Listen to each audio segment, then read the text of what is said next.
So for science today, we are going to talk about pollinators. What are pollinators? Pollinators are different types of insects, sometimes animals, who go from plant to plant, flower to flower, and they spread pollen. But where does the pollen come from?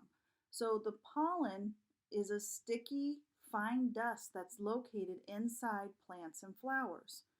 So what happens is the insect or the animal will move from flower to flower and they reach inside there to drink the nectar, and the pollen is sticky and it gets stuck on their legs or their bodies, and then when they go to the next flower, they leave a little bit of the pollen behind from the other flower, and that helps. Flowers need to pollinate so that they can make new flowers.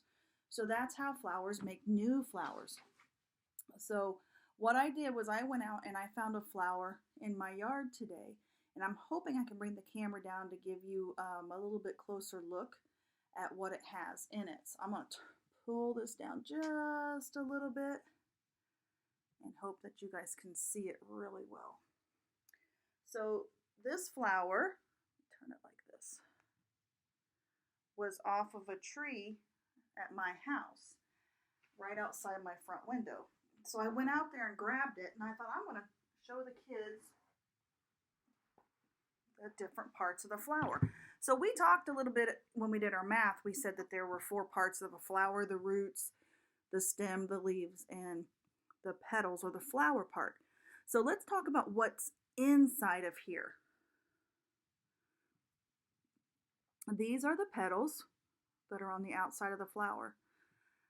This whole thing here, you see this little piece right here, and it goes all the way down. That is called the pistil. All right, that's the pistil. And then these parts, you can see them, they look like they have little brown dots at the top. Those are called the stamen. The stamen, that's what that's called. Usually the pollen is located on those. And so those are different parts of a flower. So what happens is the bee or the butterfly or the moth or whatever it is, they'll fly and they will come down in here and they're going to look for nectar. And then when they're in there looking for nectar, there's some dust on these, on the stamen, and they will stick to them, and then they'll take it to the new flower.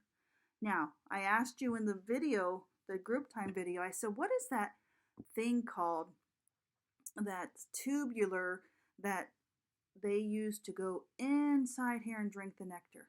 Do you remember what I said? You remember that question? Okay. The answer to that is called a proboscis. A proboscis. And the proboscis is the tube-like straw that comes out of a butterfly's nose, or some of the other things that have those, like a mosquito, and that's what they use to drink the nectar from. So that's called a proboscis. So I hope you like my flower, and I hope you guys enjoy going outside and looking for flowers. While you're outside today, take a look and see if you see any pollinators happening. If you see any pollinators flying around. Have fun. Bye. Oh.